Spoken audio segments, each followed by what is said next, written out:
Okay, alright. Assalamualaikum warahmatullahi wabarakatuh. Good morning, good afternoon, everyone. Today we will present about MBIL task, that is the question and answer.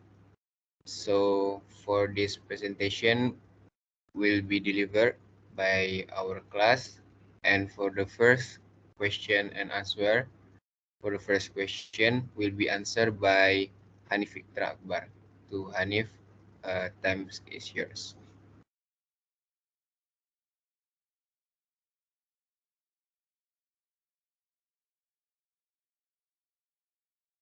Okay, thank you, Axel. So I will try to answer the question by Chia Karin Alpha. So the question is, in National Disaster Management System, there is flow to manage it. Could you explain? Could you make a simple explanation due to the flow using case analysis?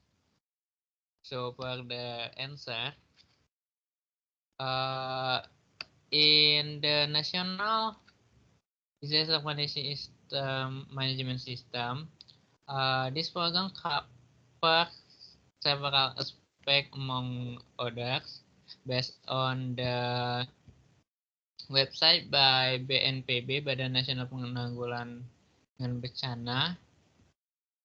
The aspect is only for the legislation,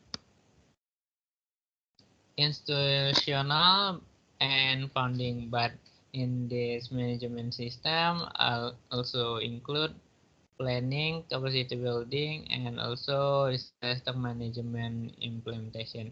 So for a simple explanation, the legislation is establishing standard and requirement for disaster management based on the legislation, government regulation, and other relevant provisions.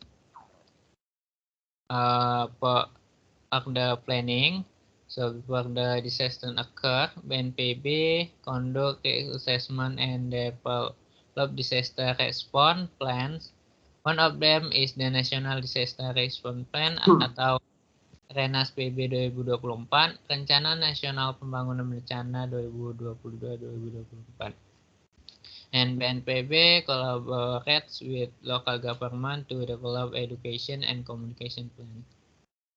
Next, institutionalization. So several institutions in Indonesia are implemented in disaster management such as BNPB, BPBD, and non-formal institution. Next for the funding, so disaster management funding for BNPB comes from state budget or on bahasa APBN and other sources. For capacity building, the activities include education and training, research and technology development related to the disaster management. And the last one is the disaster management implementation. So implementing disaster risks, emergency response, and rehabilitation reconstruction effort include in disaster management implementation. So next slide, please. So for example, in case of flooding, this is the system for handling it based on the national management system. The first one is preparation. So before the flood happen, the government identifies flood prone areas and makes plan for what to do, and they teach people in those areas to get ready for flood and where to do the safety. And the next step is early warning. When heavy rain comes, they use alarm and message to warn people about possible flood, and also people get this warning in their phone, to loudspeaker, and on the TV. Next is response. If there is a flood, the government send rescue teams to help people get out of danger, and they open shelters where people can stay and get food and medicine. And next is recovery after the flood. They check how bad things are and help fix what broken, and they work in orders to rebuild houses, roads, and help people get back their normal lives. And the last one is prevention to stop the flood from happening again and make a better drains, build danger wall, and teach people how to be safer, and also tell people not to build houses in place that often flood. So that the example for the management system for the flood. I think that's all for my answer. Uh, for Tiara, are you satisfying for the answer?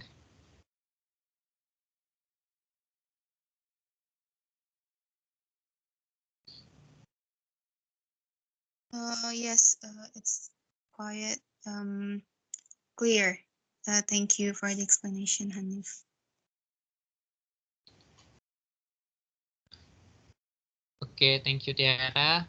And this some reference that I took to answer Tiara question. The first one is an article for BNPB with title Dana Penanggulangan Bencana. And next also article by BNPB with title Sistem Penanggulangan Bencana. The next one also article from BNPB, tugas dan fungsi BNPB. Next is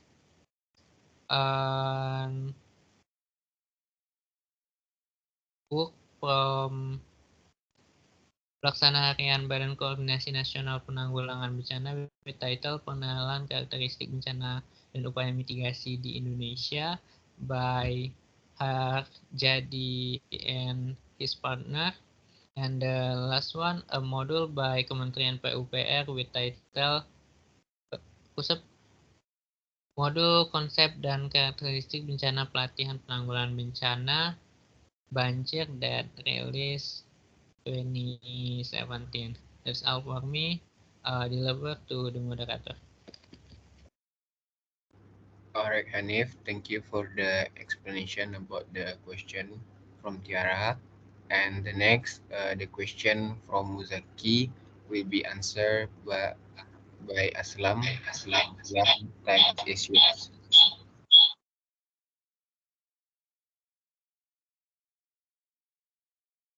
Okay, I'll try to answer the question by Zaki. So the question is, the slide presented by Aslam includes various types of disasters, such as natural disasters like earthquakes, floods, volcanic eruptions, technological disasters like nuclear radiations, accidents like crashes, residual geopolitical flow, biological disasters, and social disasters like conflict and terrorism. Among these various disasters, which one has the highest probability of occurrence, is most frequent, and has a significant scale of damage or losses?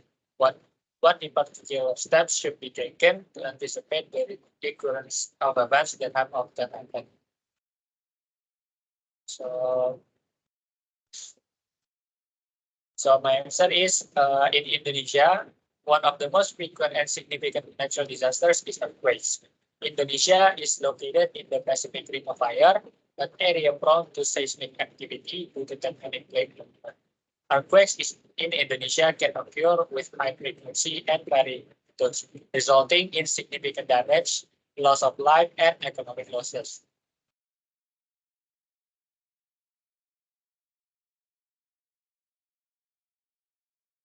So for the steps to anticipate the occurrence of the disaster, which is earthquakes, there is 7 steps that can be done.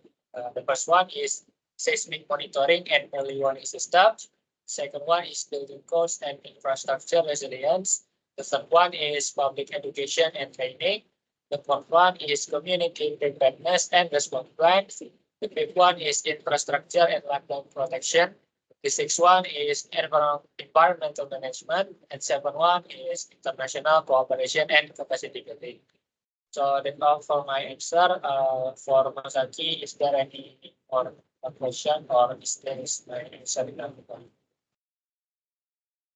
Thank you, Aslam. I think it's clear enough for your explanation and it's really helpful. Okay, thank you, Mulaki. So that's all for me. I'll give it back to the moderator.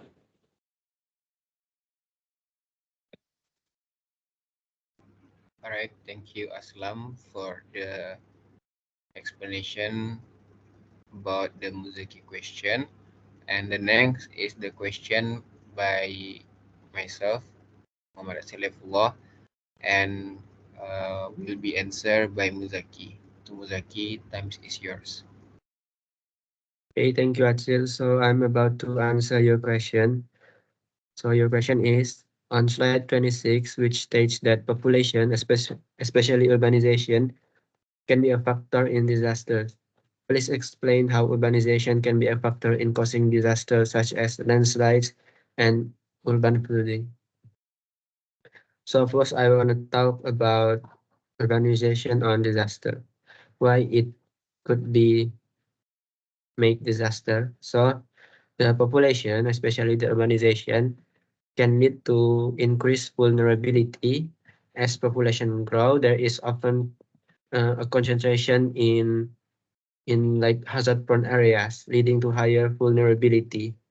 This is particularly true in urban settings where large population may reside in areas prone to like that you said like landslides and urban flooding. And then the second is infrastructure overload. Rapid urbanization can outpace the development of infrastructure. Overload and inadequately planned infrastructure may not withstand the impact of disaster, leading to widespread damage and difficulties in response and recovery. And then the third one is land use changes. Urbanization often involves altering natural landscapes, converting open space to concrete and disrupting the natural drainage system. So it really could make like the urban flooding that you have said and also landslides. And then the fourth is social inequities. Social disparities, including economic inequalities, affect the ability of certain groups to cope with and recover from disaster. And then the last is climate change interaction. Urbanization contributes to climate change through increase like GHG or greenhouse gases, especially the emission. In turn, climate change intensifies the frequency and severity of certain disasters, creating feedback loop that exacerbates urban vulnerability. And then for the landslide, as you can see, for the details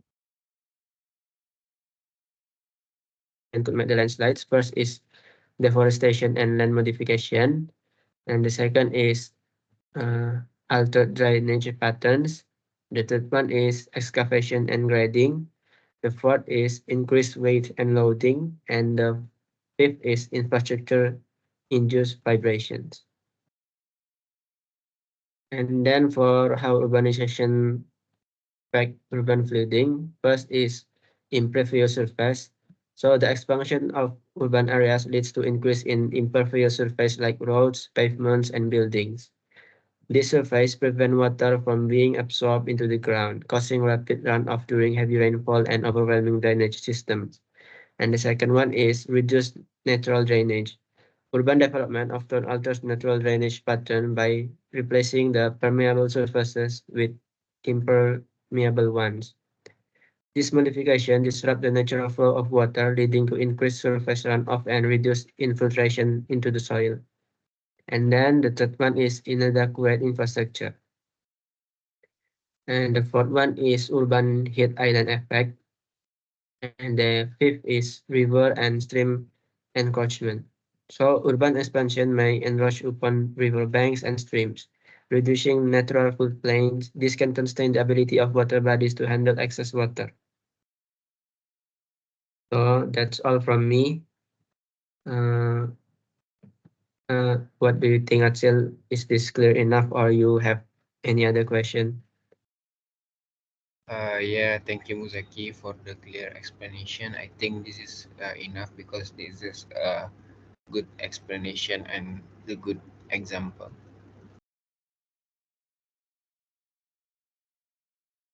Okay, next is the question from Hanif Akbar that will be answered by myself, Muhammad Atalifullah.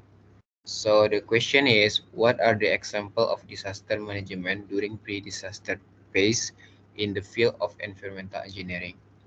So the answer for this question is, first we talk about the disaster management during the pre-disaster phase.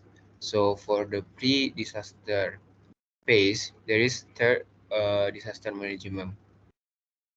First is the preparedness. So we must prepare before the disaster, and then the mitigation, and then the prevention and risk reduction. So the prevention and risk reduction, we must uh, reduction the risk before the disaster happen.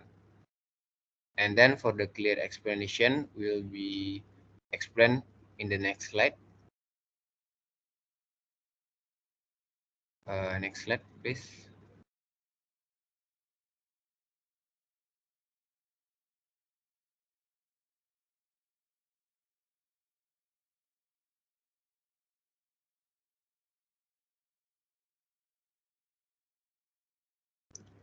Okay, for the preparedness, there is three division. First is risk assessment. Environmental engineers assess the potential hazard and vulnerabilities in the given area. They analyze factors such as soil stability, flood-prone zone, and seismic activity to understand about the risk. And then we talk about the early warning system. The engineers design and implement early warning system for natural disaster like floods, landslide, or tsunamis. This system provides timely alerts to communicate communities, allowing them to take preventive measures.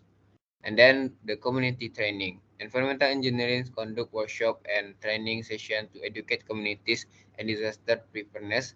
This include evacuation procedures, emergency supplies, and communication protocols. This is for the preparedness. And then the next slide. So for the mitigation, there is the ecosystem restoration. The engineers work on restoring and preserving natural ecosystem like forests, wetlands, and etc. Healthy ecosystem act as buffer against the disaster by reducing soil erosion, regulating water flow, and preventing landslide. And then for structural measures, we are environmental engineering and also civil engineering, designing and constructing infrastructure that can withstand disaster such as earthquake resistant building, flood barriers, and reinforced bridge.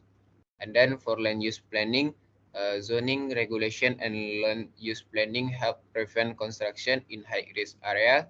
For example, avoiding building on floodplains or near activity fault lines. Next slide.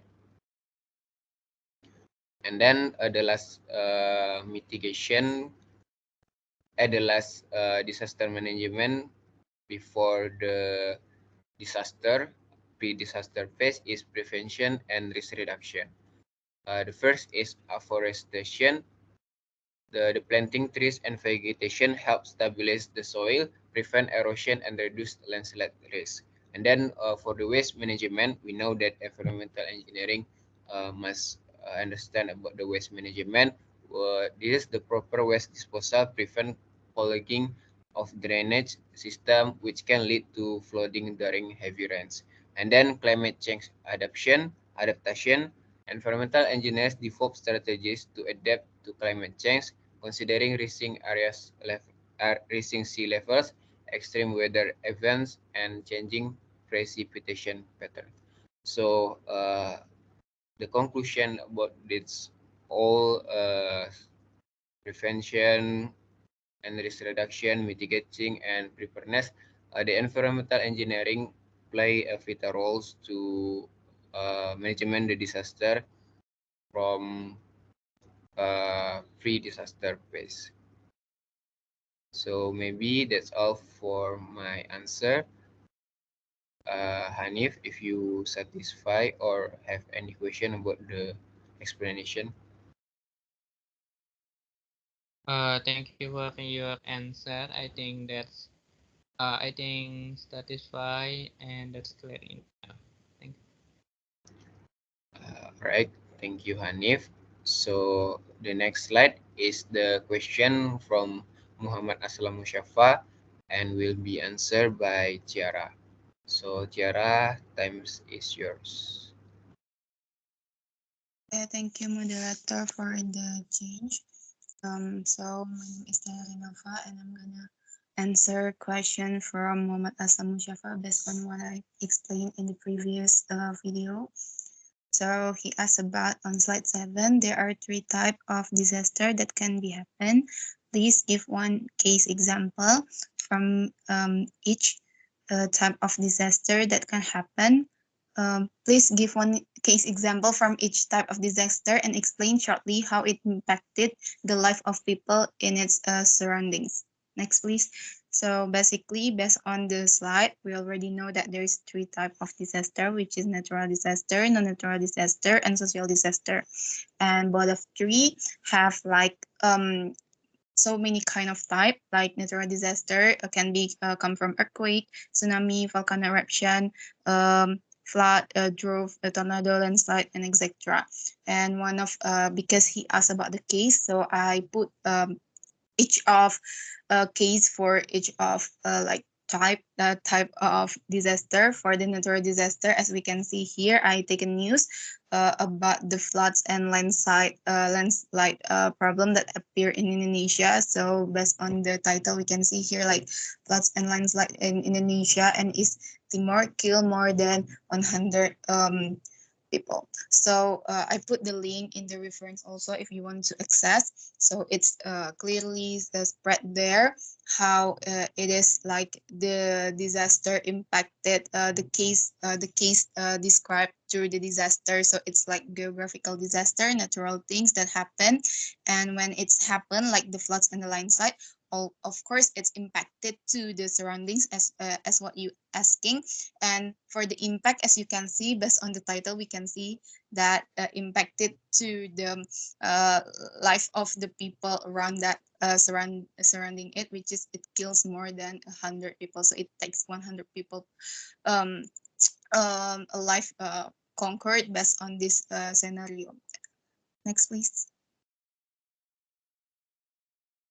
And for natural disaster, we also like very familiar for the case like landslide at Kelok 9 and a lot of case that happen in West Sumatra, like the volcanic eruption that already appears in the several time before. And for the second one is non-natural disaster, as we can see from as we see from the slide, it can from like technological failure, modernization failure, epidemic, disaster outbreak. And one of the case that I took from the Google from the news is about the COVID. Like we are really familiar with this kind of epidemic, and it's one of kind of a non-natural disaster that happened in the world case actually, but we make it specific to Indonesia. Like it's about the increase and about the variance and stuff. And for if you ask about the impacts around, of course it's impact how we live. Like after this COVID appear, we do like lockdown. We cannot like do the usual life that we do before, and then a lot of things that in health case also like a disease, and in the worst case scenario it could kill you, and that's the impact the worst impact that can be happens. Next.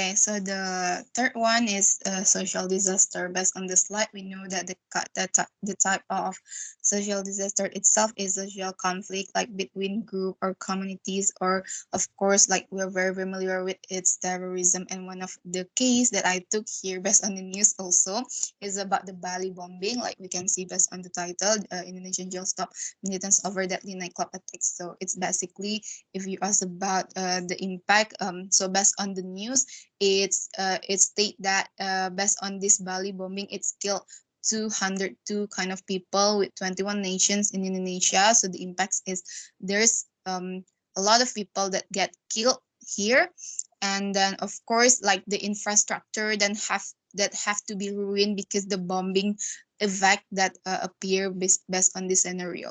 So that's kind of the case that I can give to Aslam based on the this kind of three type of disaster. And if you want to more having like more explanation about this kind of a case and the scenario, actually it's appear in the PowerPoint that we translate, because if you see in the kind of slide start from 14, and then it's also state like technological hazard, as you can see here is plane crash, Hidrojemat, and etc. And biological hazard also appear here, like bird flu victim and the terror also, and the conflict also.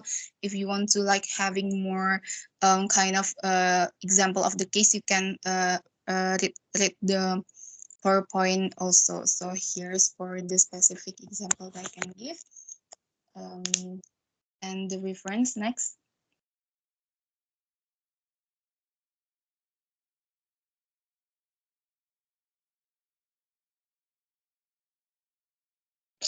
Okay, honestly, three bottoms is the reference from the news that I take. So if you want to read more, you can access that. So that's my answer for Aslam question. Is it clear enough, or there's things that you want to discuss more?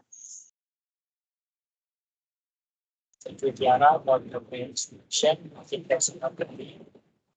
For 3 minutes. Okay, thank you. I'm giving back to the moderator. That's all from me.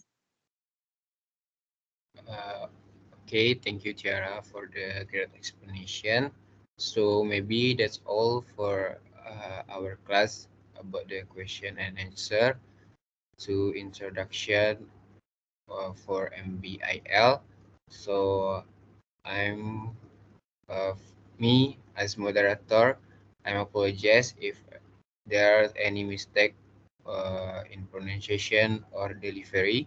So maybe that's all. I will end with Assalamualaikum warahmatullahi wabarakatuh.